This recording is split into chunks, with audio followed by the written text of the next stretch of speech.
Hello friends, welcome to back to guard study channel पर। आज के इस वीडियो में हम हमीरपुर बोर्ड का अकाउंट्स का प्रीवियस ईयर पेपर कवर करेंगे, क्योंकि हमीरपुर बोर्ड बहुत से क्वेश्चन रिपीट करता है। तो ये क्लास एचपी जो अकाउंट्स पोस्ट कोड 886 के लिए इम्पोर्टेंट रहेगी। चैनल से पहली बार जुड़े हैं तो चैनल को जरूर सब्सक्राइब कर लीजिए। तो चलिए शुरू करते हैं वीडियो को फर्स्ट क्वेश्चन से। इसमें यह पूछा गया कि विच of the following is not an element of the micro environment of business, यानी व्यवसाय के सूक्ष्म वातावरण का तत्व नहीं है। तो इसका सही आंसर होगा यानी ट्रेड पॉलिसी नहीं है, ऑप्शन सी। चलिए अगले क्वेश्चन पर। No planning can start without setting, यानी बिना नियोजन के शुरू नहीं की जा सकता, ऑब्जेक्टिव, ऑप्शन बी। जो भी क्वेश्चन के आंसर करेंगे हमीरपुर बोर्ड की ऑफिशियल आंसर की के अकॉर्डिंग। चलिए अगले क्वेश्चन पर। The launching of fibre plan in India so the introduction of, तो इसका सही आंसर होगा यानी मिक्स इकोनॉमी, ऑप्शन ए। चलिए क्वेश्चन नंबर 4 पर। SEZ policy in India is motivated by the experience of, यानी जो भारत में जो SEZ पॉलिसी कहाँ से प्रेरित हुई, तो इसका सही आंसर होगा चाइना से, option B. Question number 5। FEMA was implemented in the year, अगर आपसे पूछे कि फेमा की स्थापना कब हुई थी, 1996 में, लेकिन यहाँ पूछा है इम्प्लीमेंटेड, तब इसका आंसर होगा 1999 में, ऑप्शन डी। Question number 6। कोटो प्रोटोकॉल इज रिलेटेड टू, तो इसका सही आंसर होगा यानी कंपटीशन, ऑप्शन ए। चलिए अगले क्वेश्चन पर, 7 क्वेश्चन पर। इसमें यह पूछा गया कि the economic liberalisation was introduce in, तो इसका सही आंसर होगा यानी 1991 में, option A. Question number 8। The slogan गरीबी हटाओ वाज इंक्लूडेड इन, तो ये शामिल किया गया था यानी 5वीं योजना में, ऑप्शन बी। चलिए अगले क्वेश्चन पर। The payment of promissory note is made by its, तो इसका सही आंसर होगा यानी मेकर के द्वारा, ऑप्शन ए। चलिए अगले क्वेश्चन पर। In the financial statement contingent liability is, तो इसका सही आंसर होगा यानी not recognised, option C. Question number 11।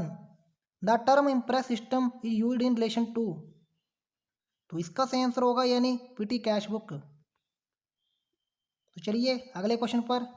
इसमें यह पूछा गया कि ड्रॉई मीन्स ए पर्सन हु, तो वो यानी एक्सपेक्ट करता है, स्वीकार, ऑप्शन बी। तो चलिए नेक्स्ट क्वेश्चन पर। Salary outstanding account in his a personal account, तो इसका सही आंसर होगा यानी इनकम्प्लीट स्टेटमेंट, ऑप्शन सी। चलिए 14 क्वेश्चन पर। Goods lying with the customer are valued at, तो इसका सही आंसर होगा यानी list of cost are not realisable value, option D. Question number 15। What is the book where in wares account are open in, तो इसका सही answer क्या होगा, खाता बही, लेजर, ऑप्शन बी। चलिए अगले क्वेश्चन पर। Prepaid expense are valued on the balance sheet at, तो इसका सही आंसर होगा यानी cost less expired provision, option D. चलिए अगले क्वेश्चन पर, 17 क्वेश्चन पर। इसमें यह पूछा गया कि the basic concept related to profit and loss account, तो इसका सही आंसर होगा यानी ऑप्शन डी, रियलाइजेशन कॉन्सेप्ट भी, मैचिंग कॉन्सेप्ट भी। तो चलिए 18 क्वेश्चन पर। Fees paid to lawyer for drawing a purchase deed of land is which type of expenditure, यानी वकील को जो जमीन का सौदा करने के लिए जो दी गई फीस, खर्चा क्या है, तो इसका आंसर होगा यानी कैपिटल एक्सपेंडिचर, ऑप्शन ए। चलिए अगले क्वेश्चन पर। इन्वेंट्री कंट्रोल टेक्निक में भी इम्प्लॉयड इन, तो इसका जो सही आंसर होगा यानी ऑप्शन सी, दोनों। चलिए अगले क्वेश्चन पर, 20 क्वेश्चन पर। इसमें यह पूछा गया कि in finance who's known as owner of residue, यानी ओनर ऑफ रेसिड्यू किसे कहा जाता है, तो इसका जो सही आंसर होगा यानी ordinary share holders, option D. चलिए अगले क्वेश्चन पर, 21 पर। Accrual concept relate to the determination of, इसका सही आंसर होगा यानी expense and incomes, option C, खर्चा और आय। चलिए अगले क्वेश्चन पर। A foreign bill of exchange is generally drawn up, तो इसका सही आंसर होगा यानी ट्रिप्लिकेट, ऑप्शन ए। चलिए अगले क्वेश्चन पर 23 पर, cash discount is allowed on. तो इसका जो सही आंसर होगा यानी promoter payment, option C. Question number 24, yearly payment of bill of exchange is known as. तो इसका जो सही आंसर होगा यानी रिटायरमेंट, ऑप्शन ए।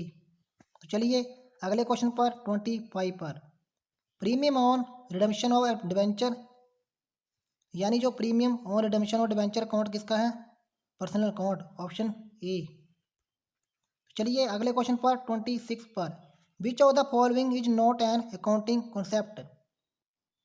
तो यानी मैचिंग कॉन्सेप्ट ये भी है, गोइंग कंसर्न कॉन्सेप्ट ये भी है, ड्यू रिस्पेक्ट कॉन्सेप्ट ये भी है, लेकिन इसका आंसर होगा ऑप्शन ए, ये नहीं है, ट्रू एंड फेयर कॉन्सेप्ट। चलिए 27 क्वेश्चन पर, which of the following is not a subsidiary book. तो इसका जो सही आंसर होगा यानी एसेट्स बुक, ऑप्शन डी।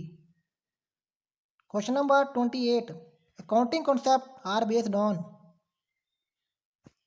तो इसका जो सही आंसर होगा यानी certain assumptions, option A. Question number 29, an ordinary partnership firm can have maximum, यानी जो सामान्य साझेदारी में फर्म के साझेदार कितने हो सकते हैं। तो इसका जो सही आंसर होगा यानी 20 partners, option D. Question number last इस वीडियो का, granted property is given to the. तो इसका जो सही आंसर होगा यानी इनकम पार्टनर, ऑप्शन बी। तो दोस्तों ये थी आज की वीडियो। अगर आपको वीडियो पसंद आई तो वीडियो को लाइक और शेयर कर दीजिए। मिलते हैं किसी और वीडियो में। जय हिंद, जय हिमाचल।